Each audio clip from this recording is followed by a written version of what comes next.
E se a sua dúvida for sobre adoção, você sintonizou o programa certo. E o Todo Seu vai ajudar você nessa tarefa. No Brasil, a adoção é regida pelo Código Civil e pelo Estatuto da Criança e do Adolescente. E são muitas as crianças precisando de família, de um lar, de carinho. E também muitos os pretendentes que desejam adotar uma criança para formar uma família feliz. Ou melhor, ainda mais feliz. Então vamos tirar todas as dúvidas sobre esse processo que pode ser menos complicado do que você imagina? Então, para isso, eu convido a promotora da Vara da Infância e Juventude, a doutora Sandra Massucci. Obrigado por ter vindo, querida. Não se levante, por favor, fique aí. Obrigada, é um prazer. Meu prazer. Eu estava falando em off, agora eu vou falar no ar. Quando se fala numa promotora da Vara da Criança e da Juventude, eu imaginei, Sandra, honestamente, uma senhorinha de coque no cabelo, com um taierzinho cinza, que seria a cor mais em ordem. De repente aparece uma menina linda, com uma responsabilidade dessa. Que eu acho que eu falei antes, a majestade do cargo, acho que você imagine uma coisa e é completamente diferente. Seja bem-vinda. Muito obrigada. Obrigado eu. Bom, Sandra, a adoção tem crescido muito nos últimos anos. Eu tenho visto isso, acompanhando, a mídia impressa, principalmente. Qual é o processo, na verdade, para quem deseja adotar? Em primeiro lugar, a pessoa que deseja adotar, tanto pode ser casal, solteiro, casal homoafetivo, deve procurar a Vara da Infância e da Juventude da sua cidade ou do seu bairro, se for aqui em São Paulo. Aí preenche um cadastro, leva os documentos necessários, comprovante de residência, comprovante de trabalho, enfim, tudo que a vara exige e faz um processinho. Esse processo passa pelo promotor e pelo juiz, a pessoa é habilitada e passa a constar do cadastro daquela vara. Depois do cadastro estadual e também do cadastro nacional. Depois, ela escolhe o perfil de criança que deseja adotar e aí eu também gostaria de engatar um assunto muito difícil, porque as pessoas costumam dizer o processo é longo, é muito difícil, eu estou esperando há muitos anos na fila. É isso que eu ia falar. Por quê? Porque a maioria das pessoas, dos brasileiros, eu acho que é uma constatação, querem crianças brancas e bebês. Geralmente, essas pessoas não tiveram filhos biológicos, na maior parte delas. Também tem pessoas que vão adotar no segundo casamento, ou mais velhas, quando os filhos já ficaram mais velhos, então querem ainda ter um filho mais jovem. Mas, quando se escolhe um bebê e da cor da pele branca, há uma demora muito maior. Então, se espera muito mais na fila.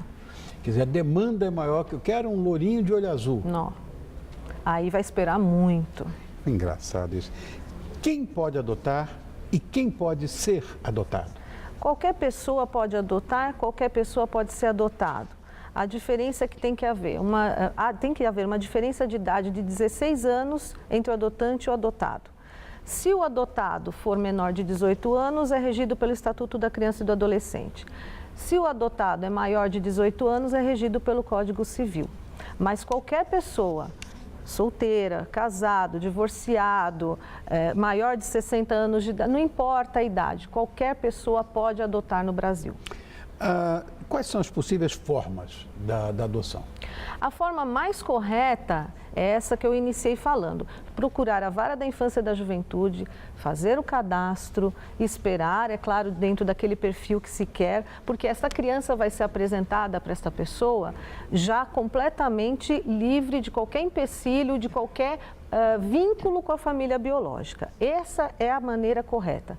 Mas ainda vemos aqui no Brasil, infelizmente, a adoção à brasileira, que é aquela pessoa que chega e vai ao cartório e registra a pessoa a criança no próprio nome, e isso é crime.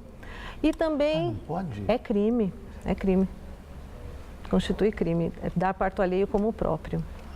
Gente, eu não sabia disso. É verdade. Pensei que você pudesse registrar em seu nome. Não pode.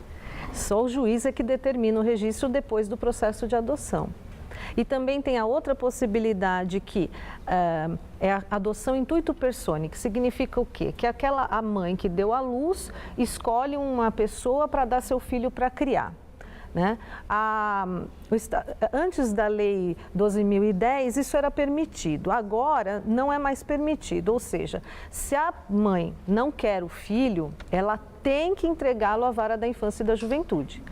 Ela, quando vai dar à luz, no assistente social do hospital pergunta, percebe, às vezes por um movimento dessa mãe, ou também tem aquelas pessoas que têm alta e não vão ver a criança, então eles vão atrás dessa pessoa para saber, você quer mesmo ficar com seu filho ou não quer? Se a pessoa diz, eu não quero, ela vai até a vara da infância e da juventude sem nenhum julgamento moral e ela pode entregar o seu filho à adoção, que com certeza vai ser adotado por um casal cadastrado, avaliado pela vara da infância e da juventude e vai ter uma família feliz. Agora, se ela optar por entregar para uma outra pessoa, tem que ser conhecido dela. Tem que ser amigo, ou às vezes até um parente. Essa é uma outra possibilidade de adoção. Dizem que não é o pai adotivo, a mãe adotiva que escolhe, é o filho que escolhe, né? O pai e a mãe adotiva. Quer dizer, na verdade, há algum perfil específico para quem deseja adotar? O que nós vemos é que a maioria são pessoas que não tiveram filhos biológicos, tiveram problema de concepção, né? Mas o que eu acho interessante nessa questão da criança escolher a família é o seguinte, nós fazemos lá como promotores da infância e juventude, nós fazemos todo o acompanhamento das famílias, desde do problema que gerou o acolhimento, no acolhimento até depois a propositura da ação de destituição do poder familiar e depois da adoção. O que nós vemos? Essas crianças, elas estão no abrigo e a gente faz a visita no abrigo e eles falam assim para mim, tia, eu quero um pai e uma mãe. É só isso. Agora, quando nós avaliamos os casais que querem adotar, eles vão lá e eu não quero criança fruto de estupro, eu não quero criança com problemas mentais, não quero criança com problemas físicos, não quero criança filho de alcoólatra. Aí eu fico pensando, a criança só quer um pai e a mãe, mas as pessoas querem uma criança perfeita. Eu fiquei sabendo que, eu achei esse número muito dilatado, eu não sei se é mito ou se é verdade. Mais de 5.000 crianças e adolescentes estão disponíveis para adoção. Gente, é muita gente. Sabe? É muita gente. Existe pelo que eu vi, pelo que me foi informado agora há pouco, não existe idade limite para adoção, né? Não, não existe. Qualquer pessoa também pode ser adotada com qualquer idade? Com qualquer idade. Tá. E em caso de irmãos, como é que funciona isso? O caso dos irmãos é bastante complicado. Nós temos aqui muitos casos de crianças que ficam muitos anos no acolhimento justamente porque tem um vínculo muito forte com os irmãos, às vezes 3, 4 irmãozinhos, e que nós não podemos... Primeiro que a lei quer que essas crianças sejam adotadas juntas. Agora, que família que quer 4 crianças de uma vez só? Já é difícil. E então essas crianças vão ficando. O laço deles, quando é muito, muito forte, não tem como separar. Então, elas acabam ficando. E esses números, que eu também não sei a estatística, mas também tem muito a ver com isso, porque as famílias brasileiras são numerosas, né, das classes mais favorecidas. Então, é muito provável que tenha contribuído para esse número. Quando as crianças não têm um laço muito... Às vezes acontece de não terem crescido juntas em nenhum momento da sua vida, então é possível separá-las. E nós tentamos, sim, famílias que possam manter o contato entre elas. Existe, por algum acaso, uma média, Sandra, desse período de adaptação entre o adotado e o adotante, cabe esse nome, a neologia? Sim, sim, não, é isso mesmo.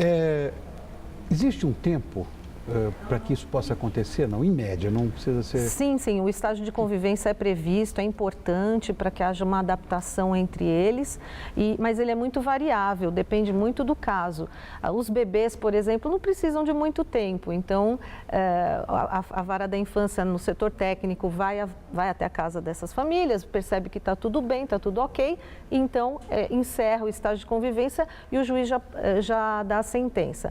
Em casos de crianças maiores, às vezes pode durar 6 meses, mas sempre acompanhado. Todos esses estágios de convivência são acompanhados pelos técnicos, psicólogos, assistentes sociais da Vara da Infância e da Juventude.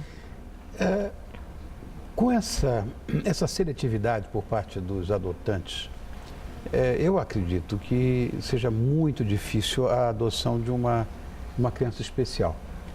Mas se isso existe e deve existir, existe alguma regra específica para isso? Não, a adoção é igual. A única coisa é que, no caso de criança especial, é uma lei recente e determina a tramitação com prioridade. Então, significa o quê? Se aquela vara já tem disponível para adoção 10 crianças e uma delas tem deficiência, tem que se priorizar a busca de pretendentes para essa criança. Entendo. Mas, infelizmente, essa é a realidade, que se já é difícil para os outros, imagine para esses. Uma pergunta que não podia calar, pergunta de prova. E se a mãe biológica, em determinado tempo, resolver pegar o filho de volta? Por isso é que eu insisto que tem que ser feita a adoção da maneira prevista na lei. Se a pessoa que se cadastrou, a criança que vai para ela, está destituída do poder familiar, ou seja, aquela família não pode mais querer essa criança de volta, não tem mais jeito. Então, a partir do momento que é constituída a adoção para aquele casal cadastrado, ou aquela pessoa que está cadastrada, enfim, não tem mais como voltar para a família biológica. Isso é muito importante. Você estava falando agora há pouco que nós estamos vivendo a semana da adoção. Estadual da adoção, semana estadual da adoção. Olha, que coincidência isso, que ninguém planejou, né? A nossa agenda era essa mesmo, para esse dia. E funciona de quando a quando? Do dia, se não me engano, do dia 22 ao dia 26 de maio. Bom, hoje é 21. Isso. Então começa amanhã a semana da adoção. Isso. E seria bom que a gente, de certa forma, despertasse em você, bonitão. Você também é bonitinha. Eu não sei se é um ato de amor. Na verdade, o pai, a mãe, são aqueles que dão amor, que dão carinho e que preparam, né, o filho para o mundo. Você não pode ter essa coisa de possessividade. E, de repente, o filho é seu, sim, pelo que eu fiquei sabendo agora, e para sempre. Para sempre. Esta bonitinha que está aqui, com essa majestade de cargo gigantesca, é a doutora Sandra Massoud, promotora da Vara da Infância e da Juventude. Parece uma atriz de cinema ou de televisão. Que desenvoltura, parece que faz televisão todo dia, mas que é a primeira vez. Quer deixar algum recado, Sandra? Sim, eu gostaria também de reforçar que há muitas crianças que precisam de uma família, que as pessoas que já pensaram, ainda que por um breve momento, em adotar, procurem a Vara da Infância e Juventude da sua cidade, informem-se sobre os procedimentos, até tentem conhecer como funciona um abrigo, porque as crianças que estão acolhidas e à espera de um pai e de uma mãe também não são crianças tristes ou com uma história de vida horrível que elas não possam passar a viver na sua família. Então, por favor, tirem esse manto, essa coisa antiga de que a criança que vai ser adotada é uma criança com uma história ruim ou problemática, ou que vai trazer problemas, porque a realidade é outra. E que passem, então, a conhecer a realidade dessas crianças. Era isso. Obrigado, querida. Volte muito obrigada. Sempre. Mas olha, que desenvoltura, fiquei impressionado. Obrigado, muito obrigada, querida. Obrigado, viu? meu. Volte sempre. Obrigada.